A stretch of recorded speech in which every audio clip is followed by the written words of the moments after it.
Border بچاؤ تحریک کے نمائندے یہاں پہ بات کر رہے ہیں. سول سوسائٹی آل پارٹیز یہاں پہ موجود ہیں. وہ پریس کانفرنس کر رہے ہیں. پریس کانفرنس کا مقصد بارڈر بچاؤ. ان کا پہلا مطالبات یہ ہے کہ اگر آپ لوگ بارڈر کو بند کرنا چاہتے ہیں تو ہمیں اطلاع دیں 1-2 دن پہلے، تاکہ ہمیں پتہ چلے کہ وجوہات کیا ہیں آپ بارڈر کو بند کریں. بارڈر بلوچ قوم کا سرمایہ، بلوچ قوم کا سرزمین، اور ہمارے یہاں ایران کے لوگوں کے ساتھ رشتہ داریاں اور وابستگیاں ہیں.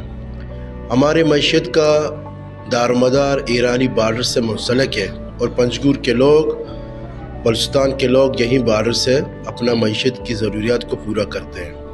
لہٰذا بالائے حکام نے اگر ہمیں دھوکہ دینے کی کوشش کی اور ہمیں جو لسٹ جاری کیا گیا تھا رات کو وہ جھوٹا لسٹ ہوا، تو ہم اس سے سخت احتجاج کریں گے انشاءاللہ تعالی. ہم امید کرتے ہیں چیف آف آرمی سے کہ ہم بلوچستان کے لوگ ایک غریب، غیور اور غیرت مند قوم ہیں. ہمارا جو یہاں کا سرمایہ اور ہمارے یہاں کا جو کام ہے وہ بارڈر سے منسلک ہے. ہم اپنی زندگی کی تمام ضروریات، خوردنوشی اور ایجوکیشن کے حوالے سے ہوں، علم کے حوالے سے ہوں، اور باقی ہماری زندگی کی جو ضروریات ہیں اسی بارڈر سے ہم کماتے ہیں اور کھاتے ہیں.